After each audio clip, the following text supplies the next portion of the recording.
Yes, Kenya. Tamu sana, tamu sana, tamu sana, yes.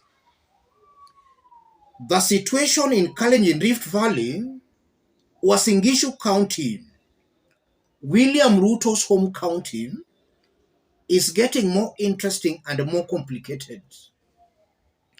William Ruto and his team have been on record mocking Azimio that as Azimio was busy on the streets protesting and demonstrating, they, Kenya Kwanza, were busy on their farms. William Ruto has been on record, and his supporters, they've been on record making such sentiments. Today, the mother of all demonstrations has been called in Uasin Gishu, Ruto's home county, and most probably by his supporters. Listen to this before we proceed. Kwingineko ni kwamba waathiriwa wa sakata ya ajira mamilioni ya pesa inayohusishwa na kampuni ya First Choice mjini Eldoret, kaunti ya Uasin Gishu, ile wanafanya maandamano wakishinikiza hatua kufuatwa katika sakata hiyo. Aidha, wazazi na vijana waliolaghaiwa wameshikilia kuwa wataandamana hadi pale kilio chao kitakaposikilizwa. Wakilaumu afisa wa usalama kwa kutoshughulikia mzozo huu, waathiriwa wanasema hawatasitisha maandamano yao hadi watakapolipwa pesa zao na mmiliki wa kampuni hiyo ya First Choice. Maandamano haya yanafuatia msururu wa mikutano kutoka kwa waathiriwa na maafisa wa serikali ya kaunti na kitaifa. Wazazi na wanafunzi wameamua kuandamana mpaka wote walipwe. Leo ni First Choice, Thursday, Friday itakuwa Finland na Canada. Hii ni kwa sababu these agencies wanapewa protection na serikali. DCI wanakula na watu. CS Bore anajua mambo ya hii agency inaitwa First Choice Recruitment Agency. Aliambiwa katika Senate committee ya kwamba aweka advert ya kwamba Judith ana license cooperate. License ya National Employment Authority. It was expired and it was not renewed. Judith, watu hao wote wameandika statement zaidi ya 300 karibu miezi 6 iliyopita. Hiyo statement ziko Nairobi DCI. Nasikia Judith alienda kuandika statement, simu ikapigwa kutoka state office, we don't know which office, na akawacha kuandika higher statements. Ya pili ni ya kwamba huyu mama anadanganya kwamba analipa. Ukiangalia kuna checks, bouncing checks, anaandika watu bouncing checks ya 20,000, 10,000. So she's not been paying any amount of money because hii issue ya First Choice was a deliberate scam. Judy alikuwa na nia kulaghai wananchi wa Uasin Gishu, Elgeyo Marakwet, Nandi, this not the area, kwa sababu we expecting over 10,000 ambayo walinyang'anywa pesa between 40,000 and 850,000. Before hii story yote ya Madam Judy, I was employed, nilikuwa nafanya kazi na kampuni inaitwa Kwanza. Nilikuwa nafanya kazi ya sales. So after Madam Judy kuniambia naweza enda Poland, nika quit my job na saizi sina kazi, nafanya kazi ya kuuza mtumba hapa na pale kwa bag, which is not sio kazi ya kufanya as a graduate. Najikaza tu kuendelea na maisha, lakini it's been very hard. Na Madam Judy, tafadhali turudishe pesa zetu, tufanye chenye tunaweza fanya huku mbele, maisha isonge. Mimi ni msasi, naitwa Seliego kutoka Chuakali. Mimi niliregister watoto wangu wawili, kijana na msichana, nikaambiwa wataenda Qatar. Na watoto mpaka saa hizi watoto wangu walitoroka kwa boma, hawako tena nyumbani. Ni kwa sababu ya Chuti. Alichukua pesa zangu 80,800 na mpaka saa hii watoto wangu wako nyumbani. Nilikuwa nikienda kwa office ninaambiwa ongeza pesa watoto waende UK ama waende Poland. Mimi nikaambia Chuti sina pesa, mpaka saa hii nyumba yangu imeharibika, niko nje. Mimi sina amani kwangu, watoto wangu walinitoroka, hawajapata kazi, wako tu wakihangaika. Wewe Chuti, unakumbukaje kama wewe ni msasi? Tumbo yako inalia nini ama inafikiria nini? Kama umesema umeshikana na wakubwa, Mungu wako, lakini pesa yetu utarudisha. Kwa majina ni Elias Kipto. Nilipa 40,000. Nilikuwa niende Qatar. Hiyo 40,000 mimi niliuza pikipiki. Nilikuwa na pikipiki yangu, nilikuwa najifanyia kazi yangu. Nikauza pikipiki niende Qatar. Sasa imekuwa 1 year plus imeisha.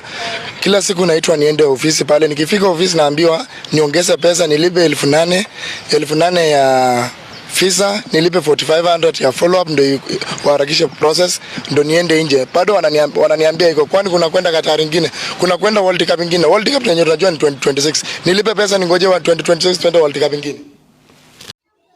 Yes. Those are Uasin Gishu residents. The people should be busy on their farms. And you are getting them saying it very clearly. They are calling for demonstrations on the first choice and on Finland education scam. Why can't they just demonstrate on their farms? That's the big question, ladies and gentlemen. Let me start by saying this.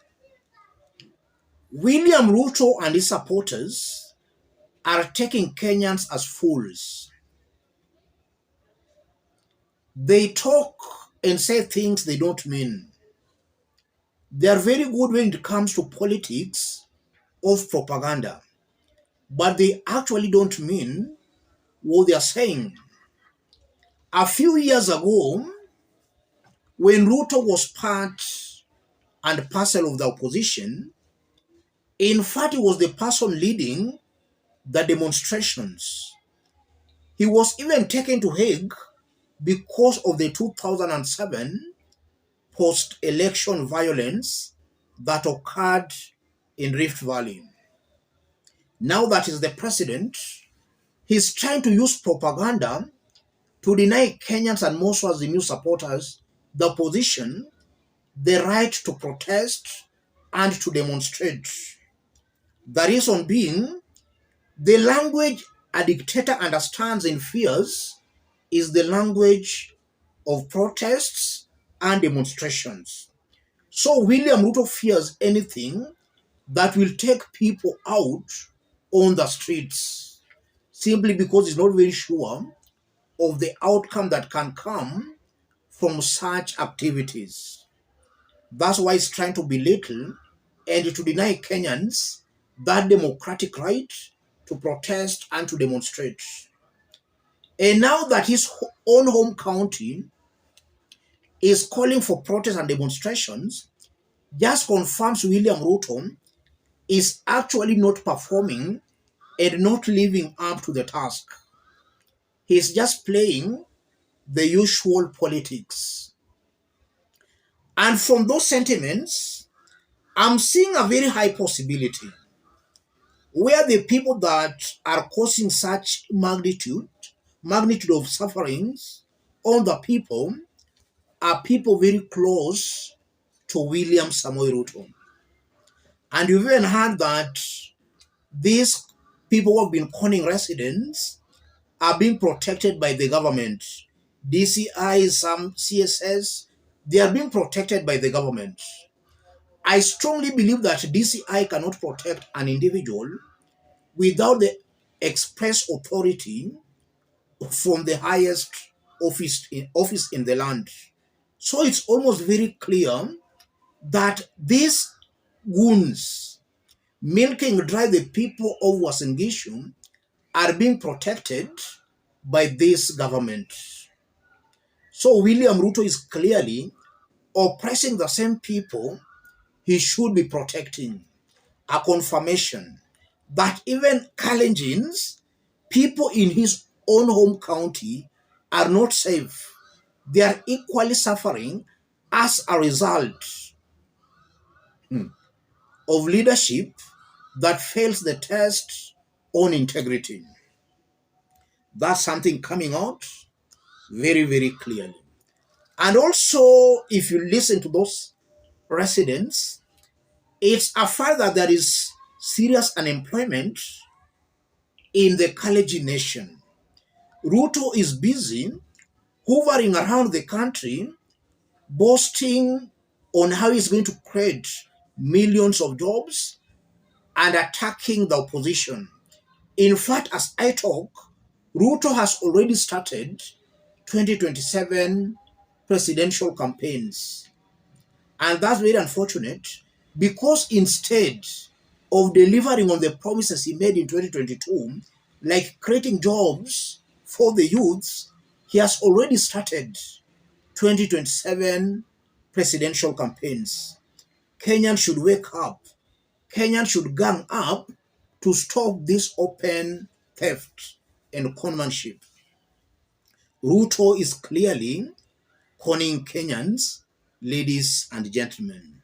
That's something coming out very, very clearly. Let me stop it there for now. In case you have not yet subscribed, subscribe. Stay tuned for our next analysis. Thank you. God bless you. God bless Kenya.